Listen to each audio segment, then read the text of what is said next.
Hello दोस्तों, help coaching centre में आप सभी का स्वागत है। आप लोग कैसे, उम्मीद करते हैं आप लोग अच्छे होंगे, स्वस्थ होंगे, मस्त होंगे और यूपी टेट की अच्छे से तैयारी कर रहे होंगे। जैसे कि दोस्तों आप सबके समक्ष यूपी टेट का क्वेश्चन लेकर उपस्थित हुए हैं। तो पहला क्वेश्चन, दूसरा क्वेश्चन लगे है। तो पहला क्वेश्चन दोस्तों देखते हैं। ऐसे ही क्वेश्चन आप सबके समक्ष है दोस्तों, और बहुत इंटरेस्टिंग चैप्टर है दोस्तों, जो आपको यूपी टेट से रिलेटेड, जिसमें हिंदी का 30 क्वेश्चन पूछा जाता है। कवर हो जाएगा सर 10 ही क्वेश्चन में दोस्तों। तो अगला क्वेश्चन हम देखते हैं दोस्तों। पहला क्वेश्चन, तो पहला क्वेश्चन में पूछा गया है दोस्तों कि विद्यालय में कौन सी संधि है। तो दोस्तों पूछा गया विद्यालय में कौन सी संधि है। तो इसमें पूछा गया कौन सी संधि है। पहला है आपका दीर्घ, दूसरा है वृद्धि, तीसरा है गुण, चौथा है एण संधि। तो दोस्तों बताइए इसमें कौन सा संधि है। चलिए दोस्तों हम बताते हैं। इसमें विद्या प्लस आलय, विद्या प्लस आलय बराबर विद्यालय होता है दोस्तों। तो बता देते हैं, विद्या मतलब होता है ज्ञान, आलय मतलब होता है घर, ज्ञान का घर ही विद्यालय कहलाता है दोस्तों। तो इसमें आपको बता देते हैं दीर्घ संधि है, जिसमें छोटा आ और बड़ा आ मिलकर बड़ा आ का निर्माण होता है दोस्तों। तो बता देते हैं, इसमें एक सूत्र इसका है, छोटा आ बड़ा आ छोटी ई के बाद कोई समान स्वर आता है, जैसे छोटा आ छोटी ई छोटा ऊ, तो वह बड़ा आ बड़ी ई बड़ा ऊ में परिवर्तित हो जाता है दोस्तों। तो आपको बता देते हैं, ना तो ए होगा, ना तो ए होगा, नहीं तो आपका पहला ऑप्शन दोस्तों सही होगा। नेक्स्ट क्वेश्चन की तरफ चलते हैं दोस्तों। नेक्स्ट क्वेश्चन देखते हैं क्या है। नेक्स्ट क्वेश्चन दोस्तों आप सबके समझ नेक्स्ट क्वेश्चन है। इसमें पूछा गया है दोस्तों, कानन का पर्यायवाची क्या होता है दोस्तों। तो इसमें पूछा गया कानन का पर्यायवाची। तो पर्यायवाची पूछा गया दोस्तों। तो पहला ऑप्शन दिया गया पुष्प, दूसरा है विहिप, तीसरा है वन और चौथा है उपयुक्त में से कोई नहीं। दोस्तों बताइए कानन का पर्यायवाची। आपको दोस्तों बता देते हैं 2017 में और 2019 में ये क्वेश्चन पूछा गया है दोस्तों। तो आप उम्मीद करते हैं कि दोस्तों एक क्वेश्चन को नोट डाउन करिएगा। बहुत इंपॉर्टेंट क्वेश्चन है, बहुत ही इंपॉर्टेंट क्वेश्चन है। तो इसमें आपको बता देते हैं कि आपका ऑप्शन जो सही होगा दोस्तों, इसमें आपका ऑप्शन वन सही होगा दोस्तों। तो आपको बता देते हैं इसमें ऑप्शन आपका वन सही होगा। तो तीसरा ऑप्शन आपका सही हो जाएगा दोस्तों, तीसरा ऑप्शन वन। तो कानन का पर्यायवाची आपका वन होता है दोस्तों। बढ़िया से नोट डाउन कर लीजिएगा। नेक्स्ट क्वेश्चन की तरफ चलते हैं, जो हमारा तीसरा क्वेश्चन है दोस्तों। तीसरा क्वेश्चन देखते हैं दोस्तों। तीसरा क्वेश्चन आप सबके समझ। तो इसमें पूछा गया क्वेश्चन तीसरा है, वाक्य विग्रह का अर्थ क्या होता है दोस्तों। वाक्य विग्रह दोस्तों बता देते हैं, वाक्य किसे कहते हैं। वाक्य होता है दो या दो से अधिक अक्षरों के सार्थक समूह को हम लोग वाक्य कहते हैं। सॉरी, दो या दो से अधिक शब्दों के सार्थक समूह को हम लोग वाक्य कहते हैं दोस्तों। ठीक है, दो या दो से अधिक शब्दों के सार्थक समूह को हम लोग वाक्य कहते हैं। तो पूछा गया वाक्य का विग्रह क्या होता है। तो आपको बता देते हैं, पहला इसमें गया शब्दों का जोड़ना। तो दोस्तों शब्दों का जोड़ना। तीसरा दिया गया वाक्य रचना करना। और दूसरा हो गया, तीसरा जो है वाक्य खंडों को अलग अलग करके उसका संबंध बताना। तो और चौथा है संधि और समास बताना। तो बताइए दोस्तों इसमें कौन सा ऑप्शन सही होगा। चलिए दोस्तों देखते हैं इसमें कौन सा ऑप्शन सही होगा। तो एक एक क्वेश्चन की तरफ दोस्तों बढ़ते हैं।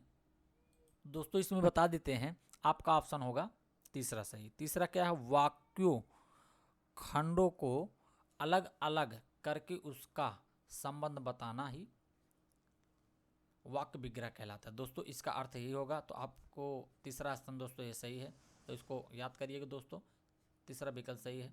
नेक्स्ट क्वेश्चन की तरफ चलते हैं दोस्तों। नेक्स्ट क्वेश्चन आपका क्या है। तो दोस्तों नेक्स्ट क्वेश्चन आप सबके समझ नेक्स्ट क्वेश्चन है चौथा। इसमें पूछा गया है दोस्तों, सुई का तत्सम रूप बताइए दोस्तों। तो सुई का तत्सम रूप दोस्तों आपको बताना है। सुई का तत्सम रूप, तत्सम रूप सबसे पहले दोस्तों जान लेते हैं तत्सम किसे कहते हैं। तो आपको बता देते हैं, जो संस्कृत का वर्ड होता है उसको तत्सम बोलते हैं, तत्सम। और जो हिंदी होता है उसे तद्भव कहते हैं दोस्तों। तो तद्भव कहते हैं। तो आपको बताना है सुई का तत्सम रूप क्या होता है दोस्तों। तो चलिए हम दोस्तों एक एक ऑप्शन को पढ़ते हैं। पहला ऑप्शन आपके सबके समझ दिया गया है सुज्जा, दूसरा है सूची, तीसरा है सलाई और चौथा है सूची। तो दोस्तों बताइए इसमें कौन सा ऑप्शन सही होगा। चलिए दोस्तों एक एक ऑप्शन को देखते हैं। इसमें डबल ऑप्शन हो गए हैं। तो दोस्तों आपको बता देते हैं, इसमें आपका न तो पहला होगा सुज्जा, ना तो तीसरा होगा सलाई, ना तो सूची। तो ये सूची नहीं होता, ये सूची होता है दोस्तों। तो आपका दूसरा ऑप्शन सही है दोस्तों। तो दूसरा ऑप्शन आपका सही है। बहुत ही इंपॉर्टेंट क्वेश्चन है, ये बार बार पूछा जाता है इसको दोस्तों। आप लोग इसको नोट डाउन करिएगा, याद रखिएगा कि सुई का संस्कृत रूप क्या होता है। तो आपको दोस्तों दूसरा ऑप्शन सही होगा। नेक्स्ट क्वेश्चन की तरफ चलते हैं दोस्तों। नेक्स्ट क्वेश्चन देखते हैं क्या है। नेक्स्ट क्वेश्चन दोस्तों आप सबके समझ पांचवा क्वेश्चन में पूछा गया है दोस्तों, परिसीमन का अर्थ, परिसीमन का विलोम क्या होता है। तो दोस्तों इसमें दिया गया है पांचवा ऑप्शन, परिसीमन का विलोम। तो विलोम मतलब दोस्तों बता देते हैं, विपरीत होता है। ठीक है, विपरीत होता है, जिसको हम उल्टा बोलते हैं। ठीक है दोस्तों, तो याद रखना ये विपरीत इसका अर्थ होता है। तो इसमें पूछा गया है कि परिसीमन का अर्थ क्या होता है। दोस्तों ये पूछा हुआ क्वेश्चन है 2017 और 2019 में। तो दोस्तों याद रखना ये पूछा हुआ क्वेश्चन है। तो दोस्तों इसका एक एक ऑप्शन को पढ़ते हैं। पहला ऑप्शन है आपका ससीम, दूसरा है निर्सीमन, और तीसरा है सलाई, और चौथा है सूची। तो दोस्तों बताइए इसमें कौन सा ऑप्शन सही होगा। चलिए दोस्तों हम देखते हैं कौन सा ऑप्शन सही होगा इसमें। तो दोस्तों इसमें बता देते हैं कि प्रिंट जो क्वेश्चन बनाते हैं दोस्तों, जो टाइप करते हैं, उन्होंने कुछ ऑप्शन को छोड़ दिया है। इसका आपको आपका परसीमन का विलोम होता है आसीमन दोस्तों। तो आप लोग यहाँ लिख लीजिएगा आसीमन इसका विलोम होता है दोस्तों। तो इसको नोट डाउन करिएगा दोस्तों, आपका यही ऑप्शन सही है, आसीमन। परसीमन का विलोम आसीमन होता है दोस्तों। तो नेक्स्ट क्वेश्चन की तरफ दोस्तों चलते हैं, बने रहिएगा लास्ट तक, बहुत ही अच्छा सेशन होने वाला है दोस्तों। तो अगला क्वेश्चन दोस्तों आप सबके समझ, अगला क्वेश्चन दोस्तों छठवां क्वेश्चन है, बहुत इंपॉर्टेंट क्वेश्चन है, बहुत ही महत्वपूर्ण क्वेश्चन है, 2017 का रिपीटेड क्वेश्चन है दोस्तों। तो इसमें पूछा गया है दोस्तों आपका घूसर का पर्याय मतलब होता है पर्यायवाची। तो घूसर का पर्याय पूछा गया है कि घूसर का पर्याय क्या होता है दोस्तों। तो आपको चार ऑप्शन दिया गया। पहला ऑप्शन है गर्दभ, दूसरा मेघ है, तीसरा है अजा, और उसके बाद चौथा है कोई नहीं। तो इनमें से कोई नहीं दोस्तों, तो बताइए कौन सा सही होगा। चलिए दोस्तों हम बता देते हैं, इसमें डायरेक्ट ही बता देते हैं। घूसर का पर्याय होता है गर्दभ, ना तो आपका मेघ होगा, ना तो अजा होगा, ना तो आपका पहला ऑप्शन सही होगा दोस्तों। तो इसके बारे में कुछ फैक्ट जान लेते हैं, घूसर मिस होता ही क्या। तो दोस्तों आपको बता देते हैं, घूसर मिस होता है गर्दभ, या गर्दभ भी होता है, घूसर भी होता है, और गधा भी होता है। तो दोस्तों इम्पॉर्टेंट क्वेश्चन है, जो यूपी टेट में, यस टेट में, सुपर टेट में पूछा गया है। तो दोस्तों नेक्स्ट क्वेश्चन देखते हैं, नेक्स्ट क्वेश्चन क्या है। सेशन के लास्ट तक बने रहिएगा दोस्तों।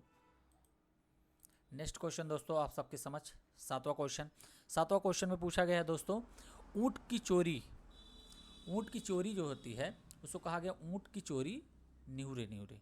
तो दोस्तों बताइए ये मुहावरा है, और मुहावरे का अर्थ बताना है कि ऊँट की चोरी जो होता है निहुरे निहुरे ऊँट की चोरी। तो चार ऑप्शन आप सबके समझ दिया गया दोस्तों। पहला है जान जोखिम में डालना, दूसरा है बड़े काम छिपकर नहीं किया जा सकता, और तीसरा है किसी भी वस्तु किसी दूसरे को देना, और इनमें से कोई नहीं। दोस्तों बताइए इसमें कौन सा ऑप्शन सही होगा। तो उम्मीद करते हैं दोस्तों ये बता ले जाएंगे आप।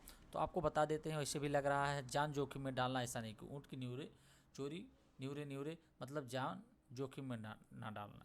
जान जोखिम में डालना ऐसा नहीं कह सकते हैं। न तो किसी की वस्तु किसी को देना, ऐसा भी तीसरा नहीं है, और इनमें से कोई नहीं, तो चौथा होगा ही नहीं दोस्तों। तो आपको बता देते हैं, बड़े काम छिपकर नहीं किया जा सकता है। कोई भी बड़ा काम होता है तो उसको छिपकर आप नहीं कर सकते हैं दोस्तों। ये सत्य बात है, 100% ये सत्य बात है दोस्तों। तो आपको ऑप्शन दूसरा है। तो नेक्स्ट क्वेश्चन की तरफ चलते हैं दोस्तों, जो 10 क्वेश्चन आप सबके समझ लेकर उपस्थित होंगे, जो कि बहुत ही इंपॉर्टेंट क्वेश्चन है, प्रीवियस ईयर का है, आपका हिंदी का क्वेश्चन तैयार होता रहेगा। तो नेक्स्ट क्वेश्चन आप सबके समझ। तो दोस्तों नेक्स्ट क्वेश्चन आप सबके समझ दोस्तों, इसमें पूछा गया है पंकज में कौन सी संधि है। दोस्तों आपको बताना है कि पंकज में कौन सी संधि है, और ये लास्ट सेशन रहेगा दोस्तों। तो दोस्तों बता देते हैं, इसमें आपके पंकज में आपका बहुब्रीहि समास है, बहुब्रीहि समास है। पंक में बहुब्रीहि समास है पंकज में। तो याद करिएगा दोस्तों, ये इंपॉर्टेंट क्वेश्चन है, तो नोट डाउन करिएगा। अगर वीडियो अच्छा लगा तो लाइक सब्सक्राइब कमेंट करिएगा। धन्यवाद।